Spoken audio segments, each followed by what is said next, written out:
Okay, good. So what do I want to talk about? Okay, so basically, the reason for the interest in quantum computation, at least the theoretical interest, for the past, for the time that since the theory of quantum computation began, and before the practical, is the fact that it violates what's called the extended Church-Turing thesis, which I don't. Sorry, the extended Church-Turing thesis, which I don't think has been actually stated, which says all physically realizable computational models can be simulated in polynomial time by a probabilistic Turing machine. This is a thesis that existed in the world before quantum computation and was somehow a rule of thumb, and basically said that all of the models of computation more or less are equivalent up to polynomial overhead, and therefore the whole notion of difficulty is really something that's defined by a Turing machine, and that's it. And we don't have to worry about different models. And then came quantum computation, and the whole point is that quantum computation violates this thesis. Please ask me questions as usual. And it puts the quantum. It puts tractable problems in the world I mean, problems that are tractable in the world, in BQP and not in BPP. So there are more problems that we can solve in our physical world, at least by the assumption that BQP can be realized. So as we said earlier, there's sort of two assumptions. One is that BQP is strictly larger than BPP, and that's a mathematical conjecture, unknown. And there is sort of a thesis, a physics thesis, hypothesis, that quantum systems can, in principle, physically implement BQP. And there's a tension here, because our world is finite, and BQP is an asymptotic statement, and it's not exactly clear what it means for a physical device to implement something which is infinite. Okay, we'll actually get to this point later. Okay, and this relies on quantum error correction because we think that we can realize this. Yeah. This point is not the same also for BPP with classical machines? Or I didn't Which point? So classical systems can in principle physically implement BPP. Right. Yeah, this is a tension, the tension between theoretical computer science and asymptotic notions and in our finite world is a big tension. It's not clear when we find a polynomial time algorithm that it's something that we can implement. And it's not even true, meaning it's not, we have n to the 1,000, we cannot. But, I don't know, everybody has a different interpretation of this.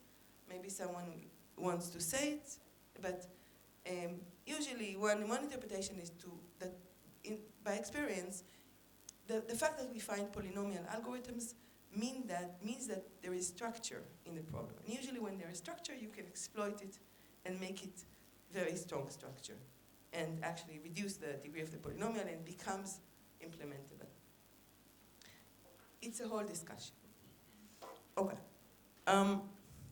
So quantum computation basically suggests that we can go beyond BPP to BQP, and essentially, in the physics language, you can think of this as if it's a new phase of matter, in which there is, under the fault tolerant threshold, it's possible to actually control, the system, forget for a moment about computation, but it can maintain an extremely complex, multipartite entangled state for a long time, and it can control it.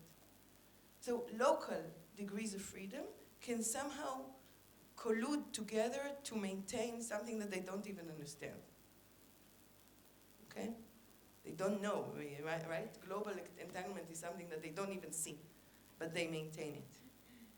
So this is how I like to think about this sort of this phase of matter, and this is really a bold statement that this phase of matter even exists. Okay? It's really something kind of mind-boggling that something like that. Is it an equilibrium phase or non-equilibrium phase? It's not an equilibrium phase. Thanks, Moshe.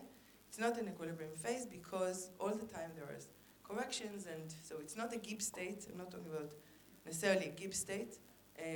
fault tolerance actually requires control, but this is also debatable. At least in up to 3 dimensions. I'm sorry? At least if we limit ourselves to 3 dimensions. Yes. Okay. So we have discussed this, and it can be discussed much more in the context of cell correction, but let me just have this picture in mind. And this is, because it's such a bold statement, we have to be able, we have to ask ourselves, is there any evidence for the fact that this thing exists? So basically we claim that all these suggestions will have this universal phase. Now I want to distinguish between universal set of gates and universal quantum computation.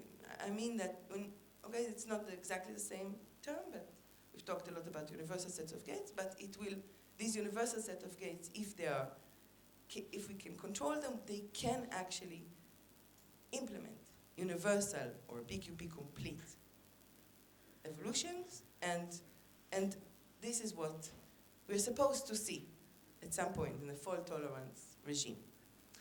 Okay, so I'm going to skip this point.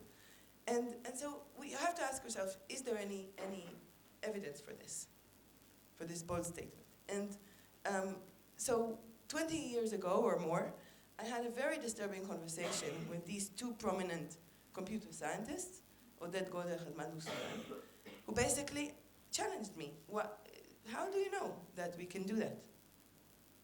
How do you know that if quantum mechanics is indeed exponentially stronger, show us evidence from existing evidence, not from something that is, just theory. Show us that physics really can do it, and more concretely, give a mathematical problem to challenge classical computers that our current experimental data, by our current experimental data back then, or even now, we can solve by quantum mechanics, and and classical computations cannot. Okay. So in search of evidence for the quantum advantage,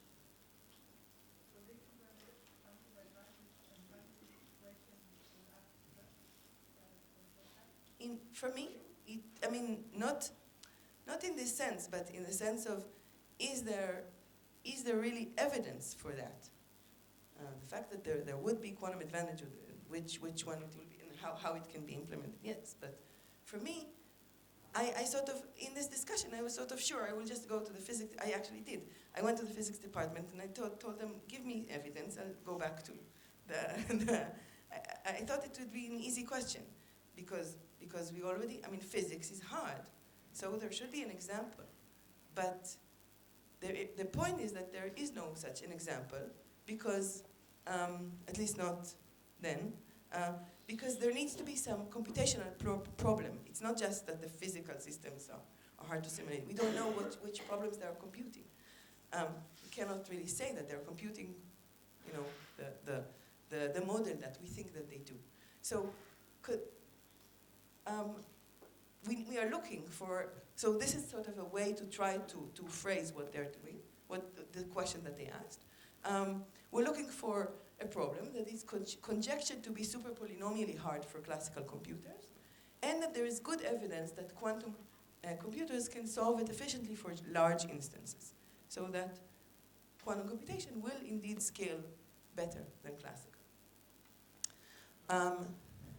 Now, Shor's algorithm, of course, if we manage to solve it, would be such an evidence, but we haven't yet managed to solve it. Okay, so I want to be slightly more mathematical here, just slightly. In the following sense, we are talking, not just here, but in general, we're talking about quantum advantage. But what is quantum advantage? What do I mean by quantum advantage? What do we mean by quantum advantage? In fact, there are various types of quantum advantage. So let's be more precise. First of all, there is, I'm sorry if this is this too small? Okay, I'll read it out. I won't read it, but you know it. This is, you can talk about exponential asymptotic quantum advantage. This is the notion that computer scientists talk about.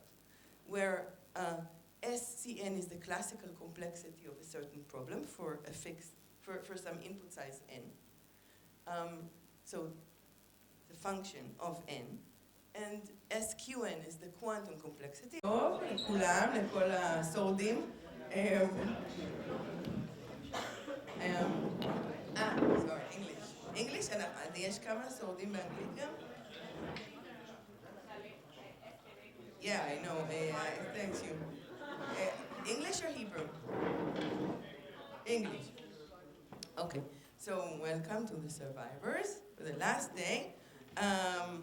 So today, basically the focus of the day, other than saying goodbye, is the focus of the day is verification. I'll talk today not so. Zvika will give Zvika behind. Yeah, I know, but they need to prepare. About verification, the focus lecture, and I will talk about a verifiable quantum advantage. So actually, I have to tell you, to confess, I was very tempted to cancel this talk. I think you heard enough of what I have to say, but then I thought, and to give us some time for spa, etc. But then I thought that there are some things that really cannot be unsaid in this conference, in this meeting. So I do want to say them, but given the fact that, I'm sorry, I forgot I have to pack, so we're starting a bit late, we will end at time, okay? So I might gloss over some details I wanted to say, which is, it's okay. Okay, good. So what do I want to talk about? Okay, so basically, the reason for the interest in quantum computation, at least the theoretical interest, for the past, for the time that since the theory of quantum computation began, and before the practical, is the fact that it violates what's called the extended Church-Turing thesis, which I don't. Sorry, the extended Church-Turing thesis, which I don't think has been actually stated, which says all physically realizable computational models can be simulated in polynomial time by a probabilistic Turing machine.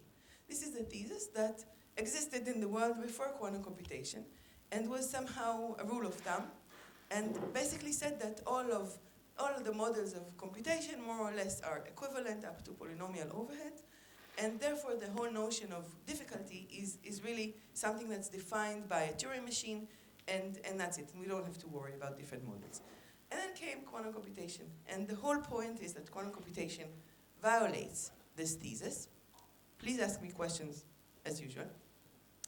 And it puts the quantum. It puts tractable problems in the world I mean, problems that are tractable in the world, in BQP and not in BPP. So there are more problems that we can solve in our physical world, at least by the assumption that BQP can be realized. So as we said earlier, there's sort of two assumptions. One is that BQP is strictly larger than BPP, and that's a mathematical conjecture, no unknown. And there is sort of a thesis, a physics thesis, hypothesis, that quantum systems can, in principle, physically implement BQP. And there's a tension here because our world is finite, and BQP is an asymptotic statement, and it's not exactly clear what it means for a physical device to implement something which is infinite. So, okay, we'll actually get to this point later.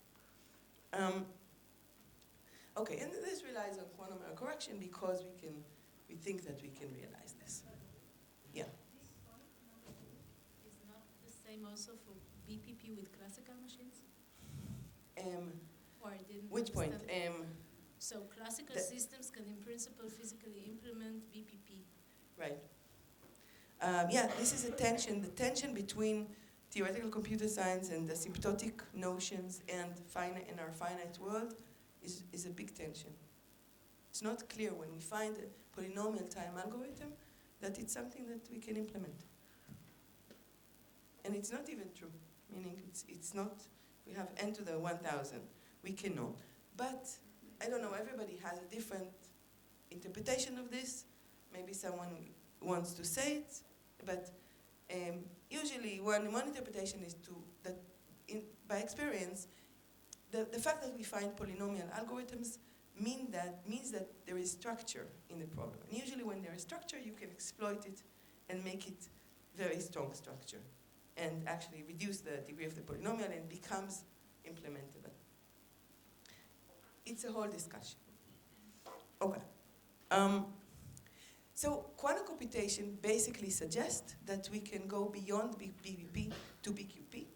And essentially, in the physics language, you can think of this as if it's a new phase of matter, in which there is, under the fault-tolerant threshold, it's possible to actually control.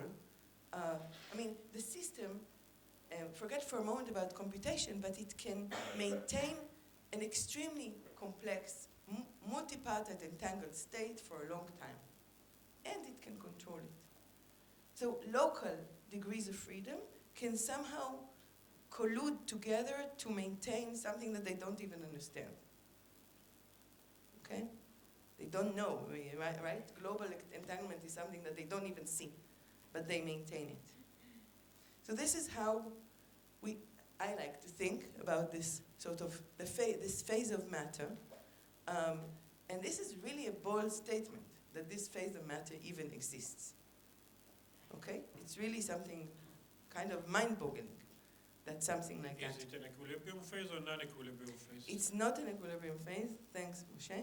It's not an equilibrium phase because all the time there are corrections, and so it's not a Gibbs state. I'm not talking about necessarily a Gibbs state. Fault tolerance actually requires control, but this is also debatable. At least in up to 3 dimensions. I'm sorry? At least if we limit ourselves to 3 dimensions. Yes. Okay. So we have discussed this, and it can be discussed much more in the context of cell correction, but let me just have this picture in mind.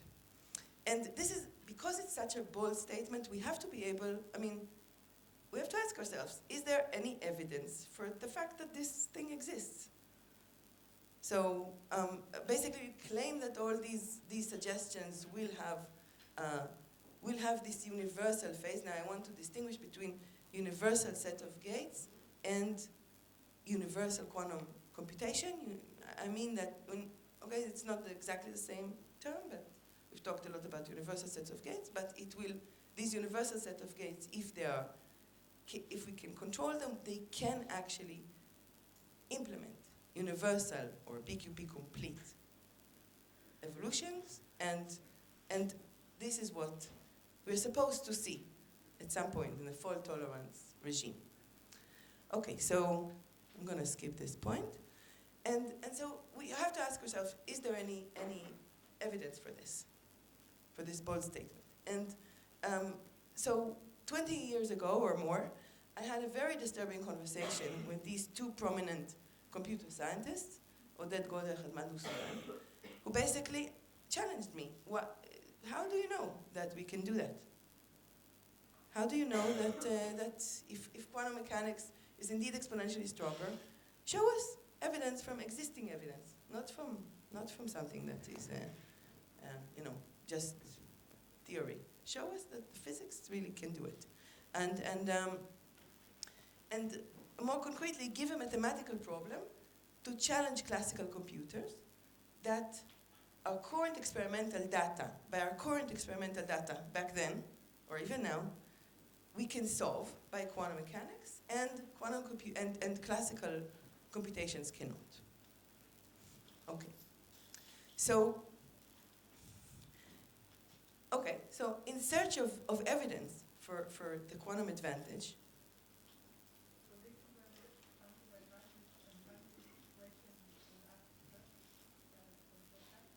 for me, not in this sense, but in the sense of, is there really evidence for that? The fact that there would be quantum advantage, which one it will be, and how it can be implemented, yes. But for me, I sort of, in this discussion, I was sort of sure I will just go to the physics. I actually did. I went to the physics department and I told them, give me evidence. I'll go back to I thought it would be an easy question. because we already, I mean, physics is hard, so there should be an example. But the point is that there is no such an example because, at least not then, because there needs to be some computational problem. It's not just that the physical systems are hard to simulate. We don't know which problems they are computing. We cannot really say that they're computing, you know, the model that we think that they do. So we are looking for, so this is sort of a way to try to phrase what they're doing, what the question that they asked. We're looking for a problem that is conjectured to be super polynomially hard for classical computers, and that there is good evidence that quantum computers can solve it efficiently for large instances, so that quantum computation will indeed scale better than classical. Now, Shor's algorithm, of course, if we manage to solve it, would be such an evidence, but we haven't yet managed to solve it.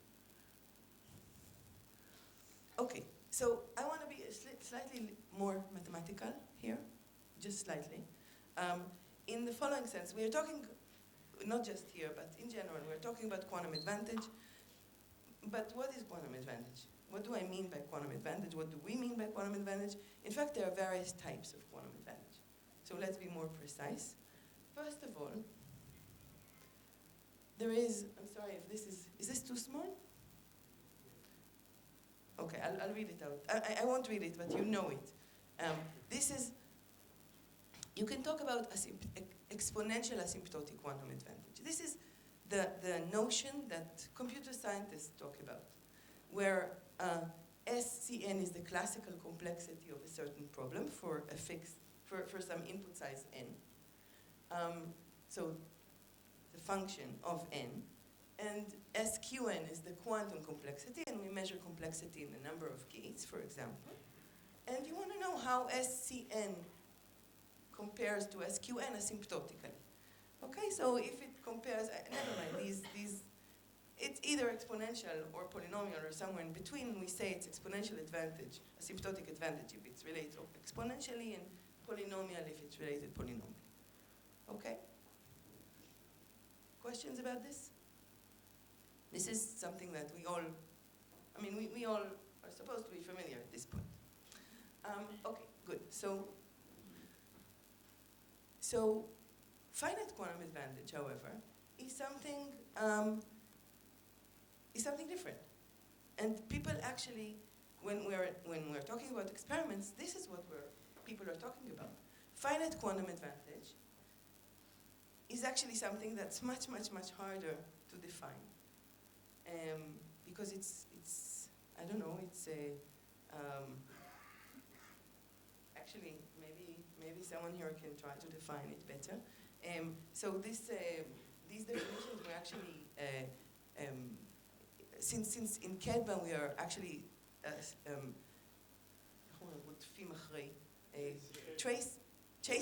chasing quantum advantage, we needed to define it, so we tried to come up with some definitions in this paper. You're welcome to look. There is a much more detailed discussion of this. But let's just for the sake of here, let's just think of finite quantum advantage in this very informal sense. We have some measure of success, say time, okay? And we don't care about size of the computer for now. We sort of assume that it's reasonable. And we are setting some n, a fixed n, not asymptotic n, just a fixed n. And for this fixed n, we look at some subset of the set of problems of size n. Say, for example, like in Netanel's talk, you're talking about circuits with parameters. So we have a quantum circuit, and these gates are parameterized. And for all the choices for a particular choice of circuit, you can change the parameters, and this will give you some set of instances. And the problem will be to simulate this circuit for a given input and estimate some expectation value. For example, that could be a finite size problem. And we're interested, and we say that there is quantum advantage if the expectation over all these circuits of the time it took for the quantum computation would be much smaller than the time it takes for the classical computation. And the reason we're interested in many samples is because in many cases, in many instances, is because we don't really want anybody to sort of sit and compute and somehow sneak into the quantum machine the answer in some hidden way. So if there are many instances, that is sort of impossible. The expectation here is over what? Over the parameters in this example, or over IN in general. Yeah. This has to scale polynomially or exponentially? Which has to scale? The ratio. Here? Yes. No, so I'm not talking about this, I'm now talking about the finite quantum advantage. Here, I can talk, in the asymptotic case, I can talk about polynomial scaling and I can talk about exponential scaling. But there is a difference between these two notions, asymptotic versus finite. Here n changes, here n is fixed. Okay. Now, which one is more interesting, in your opinion? Let's have a raise of hands. Which one?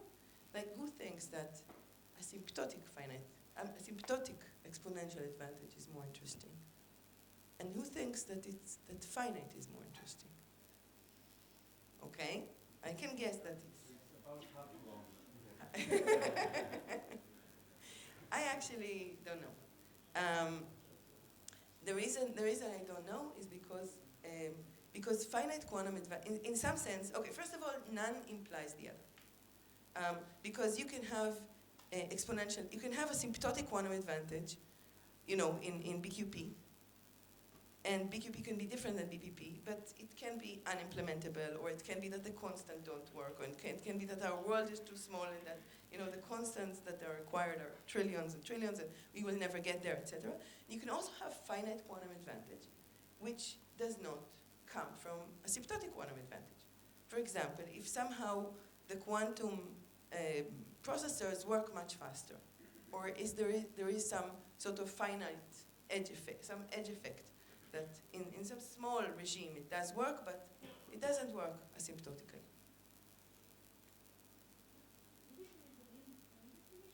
Thank you, Adine. Maybe there is an in-between definition. And the in-between definition is actually, I think, what we really are looking for. This is really why we're interested in quantum computation, I think. So just to say, I asked why it's which one is more interesting, and I said I don't know. The reason I don't know is because I think that one sort of feeds the other. If we never have finite quantum advantage, I think we won't be here, and I think the whole field would not exist essentially, because there are theoretical models of computation that violate the external Church-Turing thesis, but they're unrealistic. And I think the reason why it's really interesting is really that it says something about the world. But on the other hand, if it was just finite, I think also we weren't here because it won't be mathematically interesting. I think. So I think it's somehow a combination. And again, I think there are lots of, I think it's interesting to think about it, but we won't delve on it now. Okay? Also, probably if it were only finite, then it would probably mean that you could use your quantum hardware to implement a stronger classical computer and be satisfied with that. Maybe. I don't think there is a contradiction. So these are two, valid and interesting perspectives in the land, and they feed into each other. It's not that one question is good and the other is better. These are two legitimate and interesting perspectives on this. Right, yeah, I agree. Okay, good. So, still, I think there's a lot to discuss about this. But, okay, we'll move on. So, oh, can I say that? Oh, sorry, I didn't say it. So, can I ask someone to bring a glass of water? I'm kind of, thank you, feeling the desert here. Okay, so what is finite scalable quantum advantage? So this is something in between. And this is this is what we really would like. This is why we are really, from a practical point of view, why we're interested in quantum computation, because we would like finite demonstrations of finite quantum advantages, but we would like them to scale exponentially. So we would like somehow to see a sequence of finite quantum advantages that over some large range of n would look like it scales exponentially. And again, this is Toda Rabba. This is an informal definition because scaling and finite doesn't really work together, but I think you know what I mean. Okay, so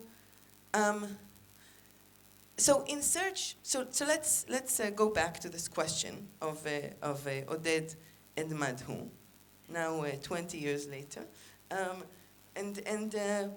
and remember, wanted is a challenge with this, that it's both super polynomially hard and that quantum computers will be able to solve it, and that Shor's algorithm is not an answer because it cannot be implemented now.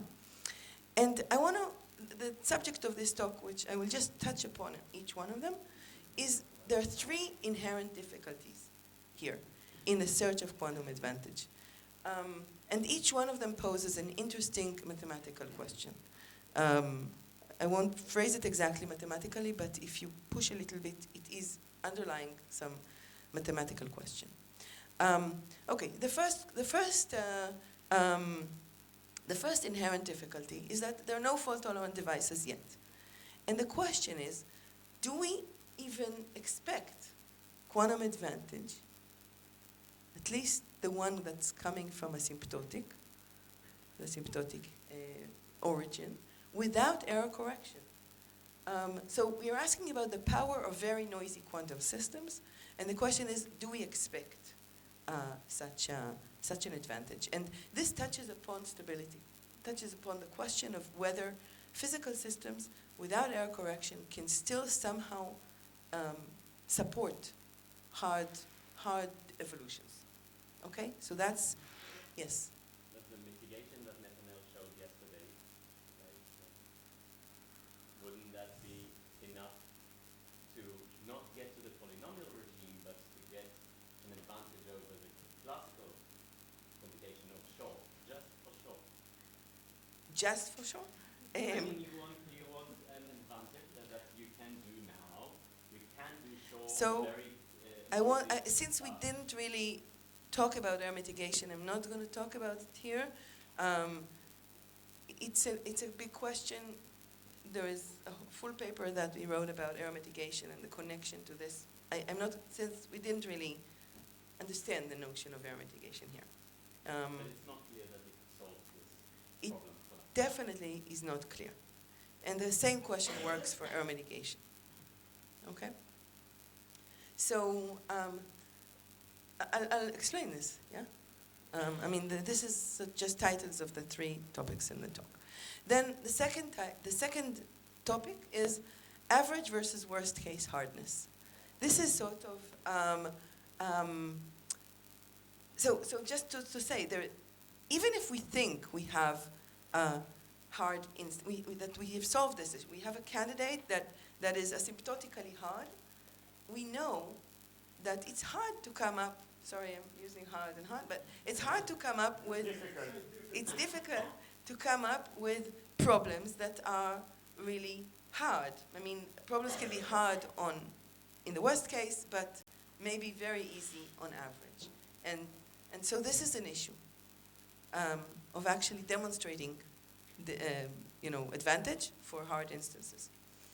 And then another issue is, and that's the topic of the day, it's verification. Even if we claim all these things, how do we verify that we actually have a quantum advantage, that we actually manage to solve the problems that we're claiming we solve? So I'll explain this issue. It's a big issue.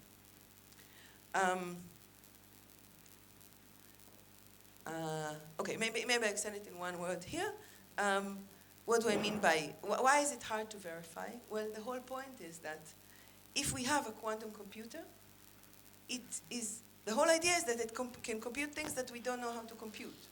So if it computed something, for example, some expectation value, that we don't know how to compute, how do we verify it? It's kind of, we don't have a way to verify it if it's doing something that's too hard. Okay. Yeah. Right. In NP we can verify easily, but if you remember the this picture.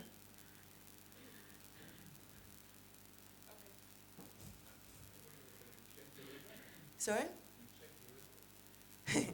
How do you check the result? I will delve into it, but the point is that you don't know how to check the result because you don't know what's the correct result. But I'm not talking about one-way functions. I will really get into it, and the whole day is about verification, so bear with me for 15 more minutes. Okay, so now I'm talking about the first thing, and let's see how I'm doing in time. I want to really give us all time to. Good. Wow. Okay.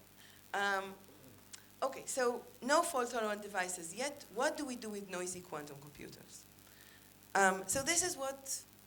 Okay. So this is I couldn't actually download any non-AI picture. So, okay. Google's supremacy experiment of 2019. You've all heard about it, I'm sure. And this experiment, basically, what's the idea of this experiment? You have random quantum circuits, and noise intermediate scale quantum devices are simply devices that we have today. Okay? NISQ. If you have heard this term, this is what it means. So you're using a random quantum circuit, meaning you take a universal set of gates, you pick some ensemble of circuits by basically choosing some distribution over the gates of the circuits, and then you measure and you collect these samples and you perform some statistical test on them. And the claim is that no classical computation can pass this test in reasonable time. That's what they did. And they did it with, and they chose, I'll talk a little bit about the task that they chose.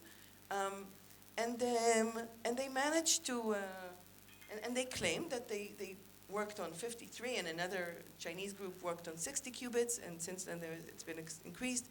And they managed to demonstrate what they claim is quantum advantage. And then the question is, can these experiments provide evidence for the violation of the extended church during these, or provide evidence for the quantum advantage? So let me be a little bit more precise. So here's the formal definition. You have a circuit, that's the structure, and you have a depolarizing noise acting on each qubit here. Who doesn't know by now what's depolarizing noise? I think there are quite a few. Huh? Yes, that's it. End of. No, seriously. Okay, depolarizing noise, just to remind you, is you take a qubit with probability. So for each point here, you toss a coin with IID, and with probability P, that qubit was chosen, and if that qubit was chosen, it's replaced by a completely mixed state, meaning by a random state, 0 or 1. That's it. That's the depolarizing channel. Okay? So you do this, and this is a channel, this is a noisy channel that's very easy and very nice to work with mathematically, and it's good, it's very representative of noisy quantum circuits. Okay, so this is my model. I have quantum gates, and I have these depolarizing channels working here, and that's it. Okay, so what Google did is they sampled a random circuit, meaning they picked some distribution on these gates. It's not exactly the Haar random gates, but they had to choose something else. But let's assume for this talk that it's Haar random, okay? And then they evolved this, and the depth of the circuit, the number of layers is D. Okay? And then they sampled meaning that at the end they measure in the computational basis, and you simply get a string. That's what they did. And for this circuit, you obtain M samples. After you've picked a random circuit, you fix it, you obtain M samples from it. M is going to be pretty large, but okay. And notice that the sample is from the distribution P tilde of C of X. P tilde means that we have added depolarizing noise. It's not the original circuit, it's with the noise. And then you perform some statistical measure on these samples, X1 to Xm, and see what's the statistical measure. Something, I'll show it, but it doesn't really matter. That verification is going it's going to be very costly to do this, to calculate this thing, but it doesn't matter. The quantum computation takes polynomial time. M is going to be polynomial, and whatever this calculation is, they didn't care how complicated that is.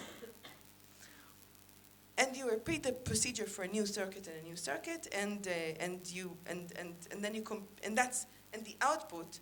The statistical thing that they output is something, is what the output of the computation is, and they sort of challenge classical computers to pass this statistical, to pass a test that these outputs are passing if it's a quantum computer. Okay, so now I'm going to say it very, very shortly. It doesn't matter for the rest of the talk, but for those of you who are interested, this is how the test looks, and maybe many of you know it already. It's called the cross-entropy benchmark.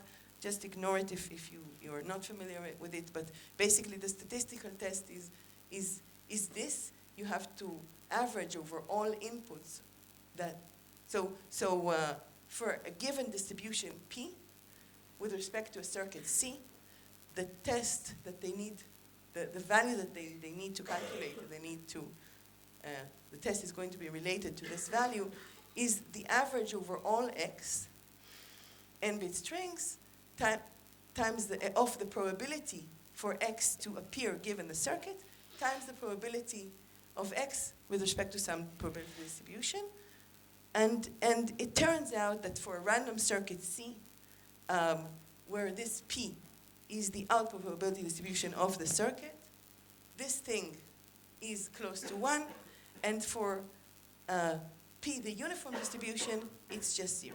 So they managed to find some kind of distribution, of statistical difference between how random quantum circuits behave and how classical, and uniform circuits behave. Thank you.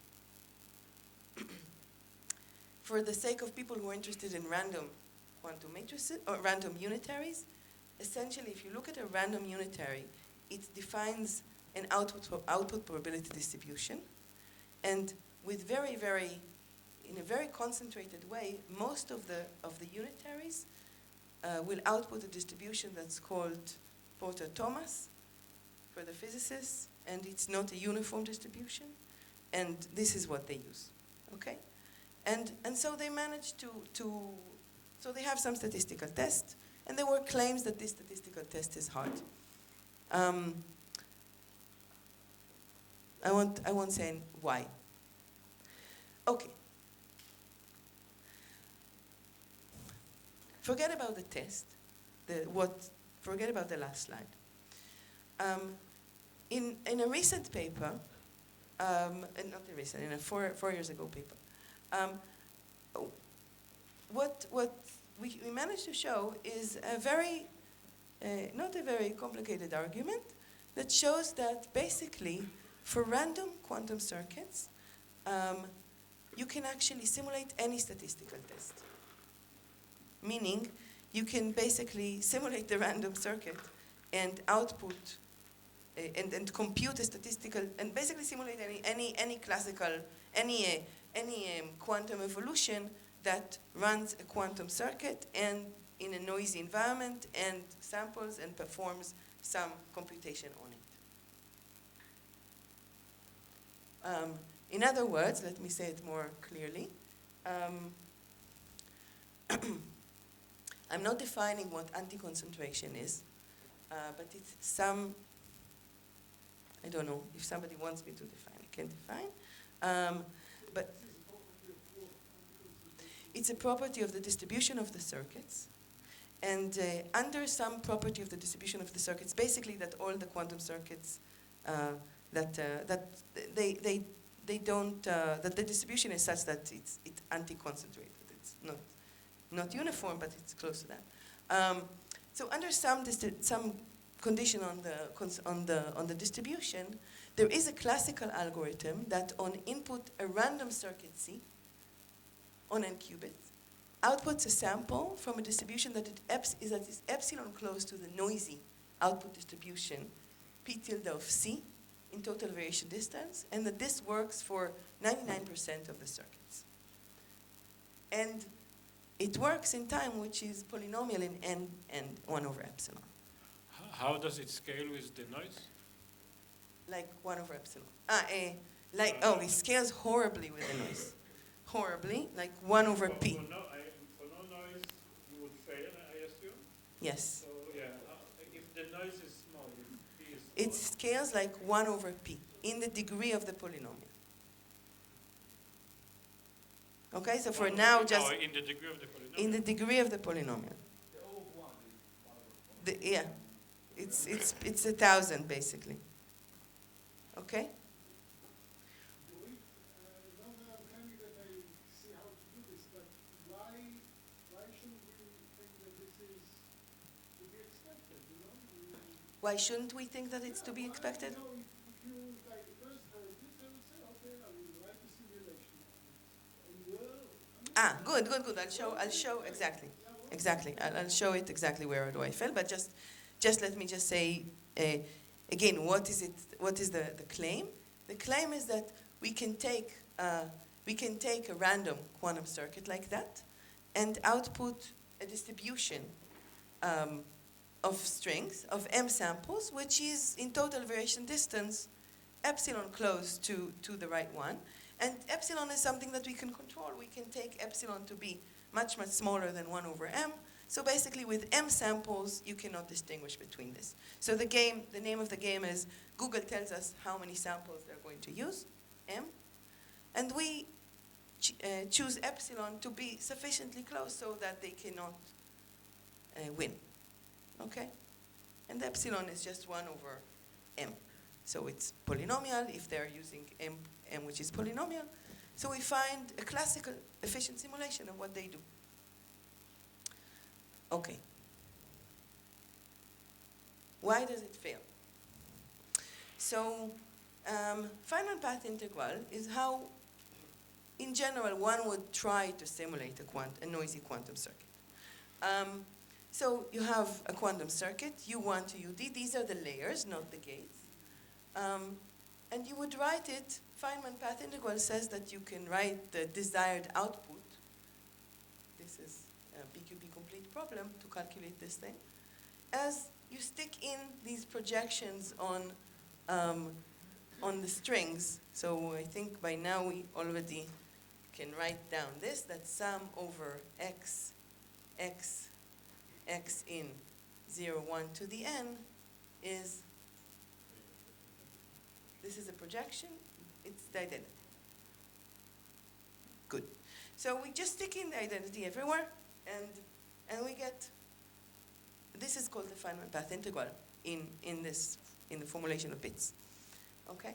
Why would it fail if I tried to simulate it using the Feynman path integral?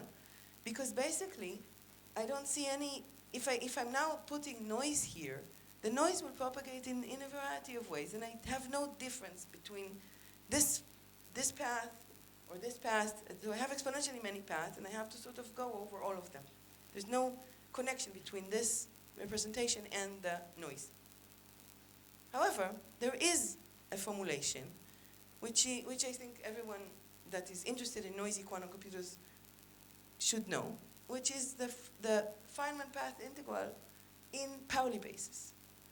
And in Pauli basis, the noise is tightly related to how this finite path integral would look like. So let's just see it. So I think we haven't seen enough. Who was complaining about the cat notation? There was someone who was vigorously disliking it. I know there are many people in the crowd that dislike it, but don't confess. But there was someone that was really really disliking it. Anyway, here is. Already left. Yeah, he left. He couldn't stand it. So here is. So it's good that he left because now I'm introducing another thing, which is a double kit. What's a double kit? A double kit is simply instead of. So this is a notation of a matrix. So if I have before I had this notation for a vector, so a matrix operated on this vector. Now I have a notation which is this double kit, which is a matrix. Okay, so it's a matrix denoted by a vector. Vectorization of the matrix, right? A vectorization of the matrix, meaning I'm just writing this like this. Okay, I'm taking the matrix and writing it as a this thing. Sorry? The rows, but I put them in one long line. Okay? As a column. As a column. Wait, so the double cat is a vectorized matrix or the matrixized vector? The vectorized matrix. Okay, so I work now with density matrices, and the double cat is a vectorized matrix. And now the super operators, meaning, why am I doing that? Because now noisy quantum circuits are no longer unitary. They are operators that act on density matrices. So they're called super operators or completely positive maps. And now they're matrices. In this formulation, they're matrices. So again, no worry. I mean, it all works out. It's very nice. It nicely works out. And you can actually, and the way to, and the thing that replaces this trick of sticking in the identity in this formalism of the double cat is sticking in Pauli matrices. So for each, if this is the circuit, I can choose a Pauli matrix on X, Y, Z or identity on each location, and I define, now I almost did what you, I defined this as S1, S2, so this is the Pauli here would be S1, the Pauli here would be S2, etc. And now this thing is the sum over S, so what replaces this is the sum over SI over all Paulis in the ith layer. Double kit. Double kit. Okay? And then, so I have this finite path integral sum. And then the whole observation is that, well, first of all, let's call it sort of the Fourier coefficient for a particular Pauli path, for a particular choice of Paulis. And this probability, this thing, is just the sum of these coefficients. Okay. It's not weighted because the weights will come from these things. But now noise is very easily expressed in this terminology.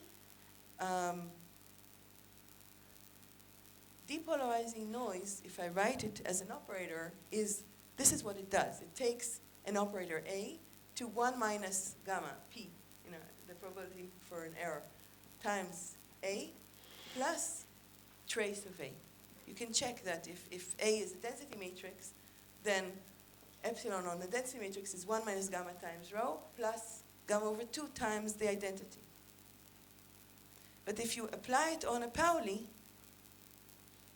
this part, the trace, goes to 0. So it shrinks, it applies a degrading factor to any Pauli, any non-identity Pauli. And then everything looks very simple. Then you can write, then if I stick in the ideal circuit, if I stick in noise, I just see that each one of these Pauli paths is shrunk by the weight of the Pauli. The non-identity, the number of non-identity terms in the Pauli. So what can I do in order to simulate it? Kind of obvious, right? What do I do?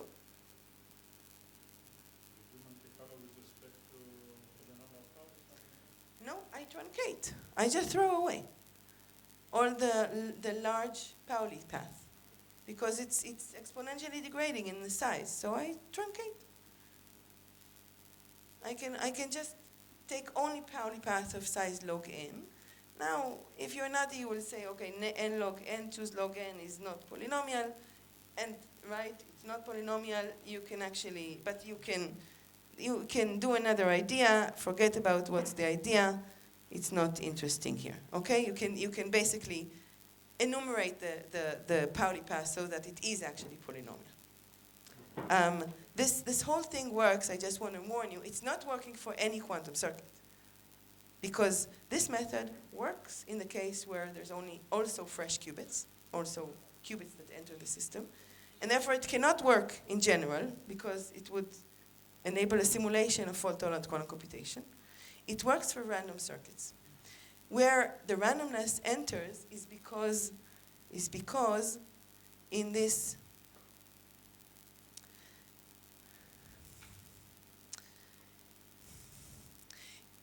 I'll say something and I won't delve into it, but essentially it's because they are off-diagonal terms. They are sort of cross terms that if we just stick to one circuit, they ruin the computation, but if you average, they get cancelled. Okay, and there are extensions for that also for circuits that are not random, but the inputs are random. So when you average over all inputs of a given circuit by Schuster and Yau, they extended it. Okay. So good. So now this is for noisy quantum circuits, and the whole thing is not very satisfying because we have a simulation of quantum circuits and of noisy quantum circuits, which is on average. So it ruled out the fact that Google's experiment is a scalable quantum advantage. It's not. At least with a harm measure choice. Okay? But it leaves open the question of, is it possible to actually find stable instances that are still stable, even though there's no error correction? It's not clear. All the arguments that we have sort of rule out on average and on average inputs, but maybe there is a way to sort of find path in this Hilbert space that are stable. Yeah. You said the distribution that they took was not hard, was different, Right. and your theorem Right. condition. Is it anti-concentrate the distribution? Ours and theirs are anti-concentrating, but there is a gap, which the distribution is really, it's very tailored, and it's not something that's amenable to a theoretical argument, so it's not, it could still be that this will not work, but sort of it's commonly assumed that this is an argument that will rule it out. Good, so this leaves an open question. How long do I have? Like, 12 minutes. wow, okay. I'm taking a break. Okay, so finite quantum advantage. So most likely, Google, I said that what I just showed rules out the fact that this is quantum advantage that is scalable. But most likely, they did give finite quantum advantage. Meaning they actually showed some experiment, and the experiment is not so, and now they did it for 70 qubits, and it seems like nobody can do that. But, okay, they have, the reason why it's not scalable is because the statistical difference that I showed before was exponentially degrading. So they need to take many, many samples, and I mean, it's all not scalable. but they managed to push it to using their supercomputers and using their quantum computers and many things that are done in parallel. They managed to get finite quantum advantage. Good. So can we move to scalable finite quantum advantage? So let me just say very briefly, because I do want to spend 10 minutes on verification. So a good candidate for this would be something that comes from a asymptotically hard problem, and a very natural one that is actually very reasonable to try to implement on current quantum computers is these Trotter circuits or Hamiltonian simulations, meaning basically run quantum circuits with the geometry of the native geometry of the devices that we currently have, like in IBM and in Google, and ask whether this is something that can be simulated classically.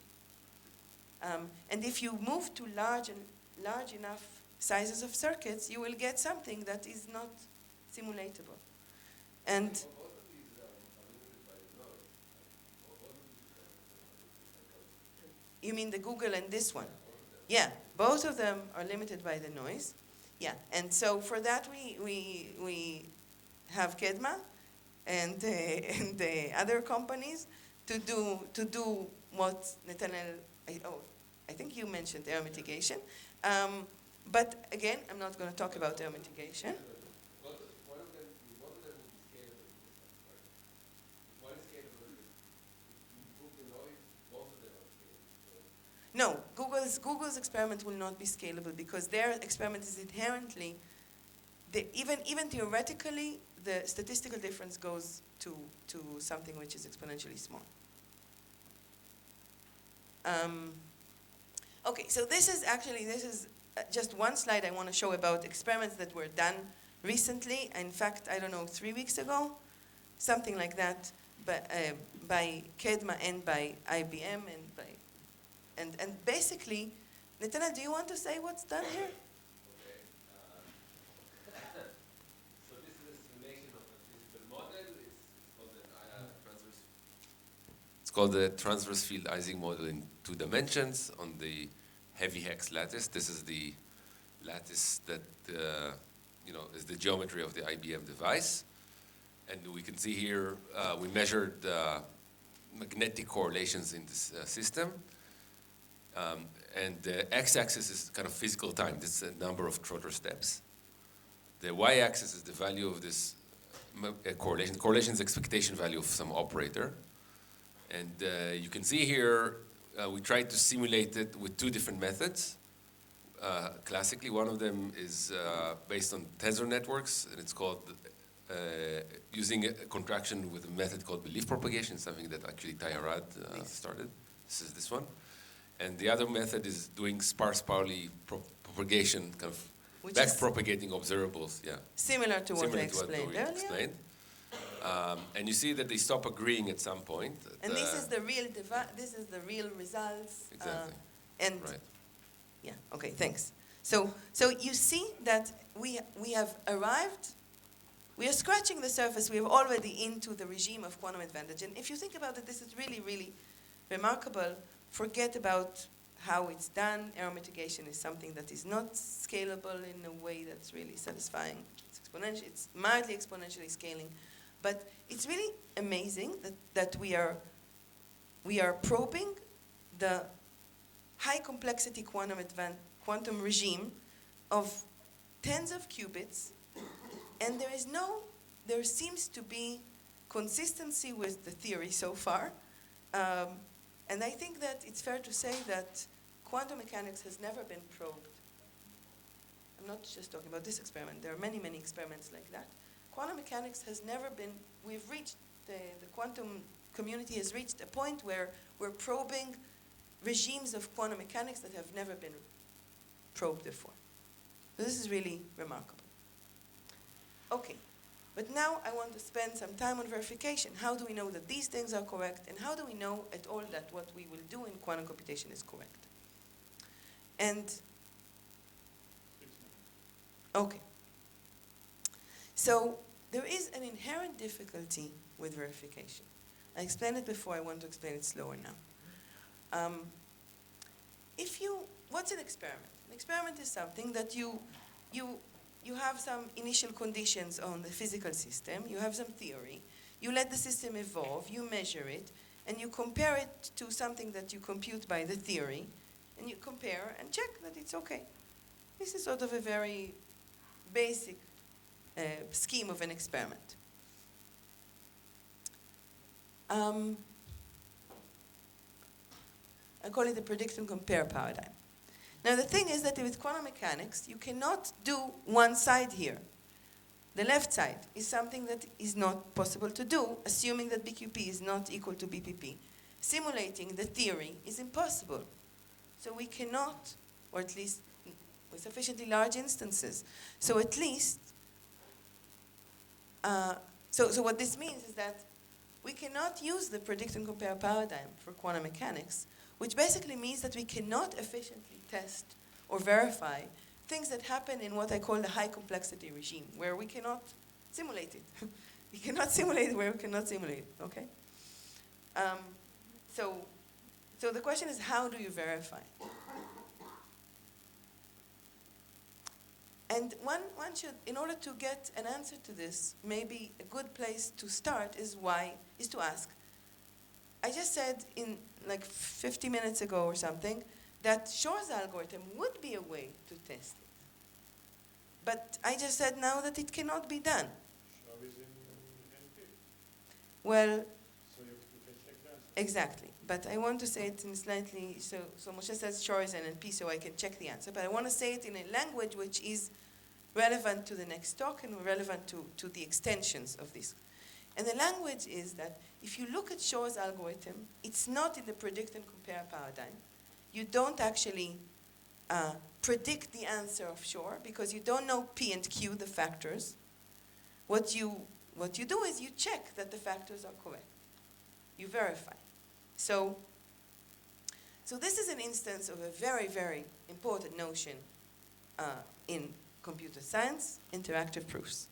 It's a very rudimentary instance, but it's extremely fundamental. It goes all the way to PCP and to verification and to MIP star equals RE and to many, many amazing results. Okay, so what's an interactive proof? The interactive proof is that you have some verifier and you have an all-powerful prover, and they're allowed to interact, and their interaction is polynomial. And what Goldwasser, Mikhaili, and Rakov discovered is that this interaction enables computationally weak verifiers to understand and get convinced with very difficult claims. Okay? Shor's algorithm is an example of this with a very simple interaction where the prover is not all-powerful but a BQP computer, but more powerful than the verifier. And the BQP computer sends the verifier the factors, and then the verifier just checks by a simple verification procedure. Okay, so who didn't see this picture ever? Not just of a tree, but of this tree.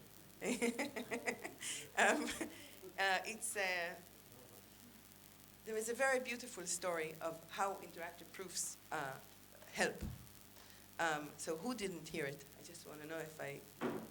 Okay. Okay, so I'll say it.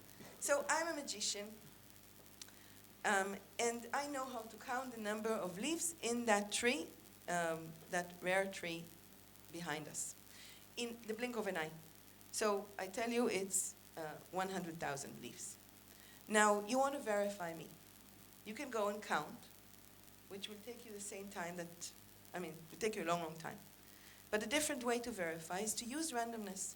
Go, ask me to close my eyes, go and throw away 1, 2, 3 leaves, a random small number, and ask me what's the number of the leaves in the tree again. If I say 100,000 minus the number that you picked, I know something. You can do this several times, and I'm convincing you of something. Not exactly the number of trees, but that I know how to count. Okay?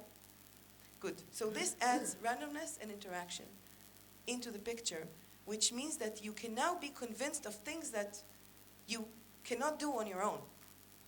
And this is a very, very deep idea. And if you borrow it to quantum interactions and to BQP provers, you can actually ask whether any quantum evolution can be verified with such an interactive proof. And it turns out that yes, if you add to the interaction a small number of qubits, then you can do it. And I want to end with, like, can I have 2 minutes here? Or, oh, okay. So, Let's say we're. yeah, okay. So I want to explain the idea of this, where you have an additional qubit or 2 or 3, a constant number of qubits in the interaction. So the verifier trusts her qubits, but she only has a small number of qubits. So the idea is basically,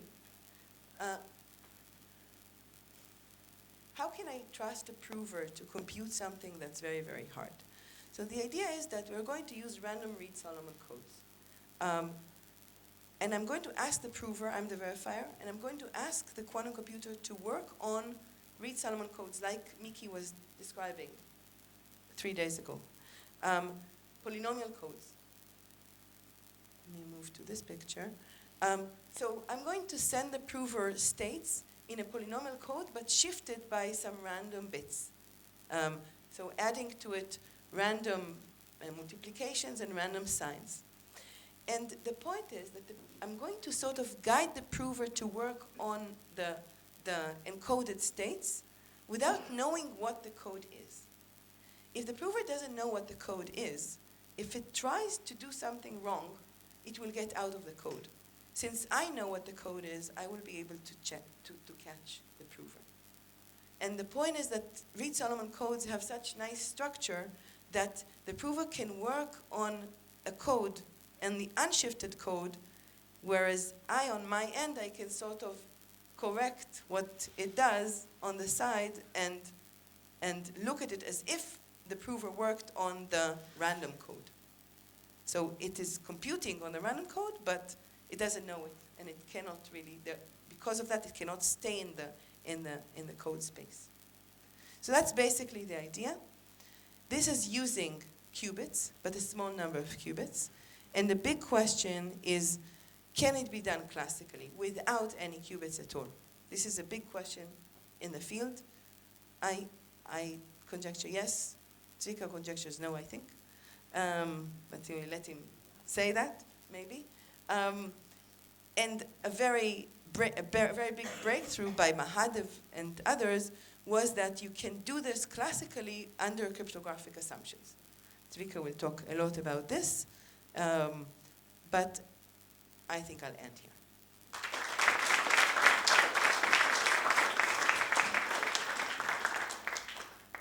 Any more questions?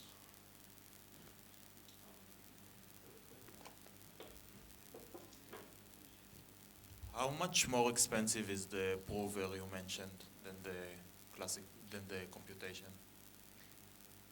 More expensive than what?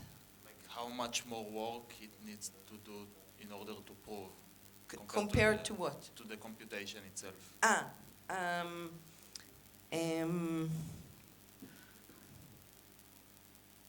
Not much more. Almost, I think, so depending on the security, but maybe even constantly more. I'm not sure.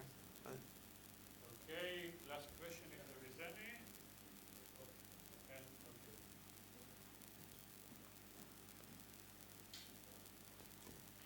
So, for example, in the Google experiment, they show that they can sample from some very complicated distribution. Does the last couple minutes mean that, like, I can also prove that I sampled from this distribution to a classical verifier?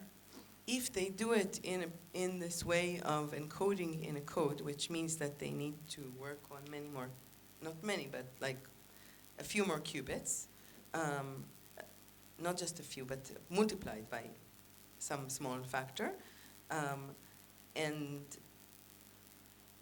then I think that they can verify it, yeah. But the whole point was that it's not efficient. Maybe Tzvika will talk a little bit about efficiency. Maybe. Okay. Actually, I have another question, but for the interest of time and people who need to sign out of the hotel, so let's finish now. And we convene at 11.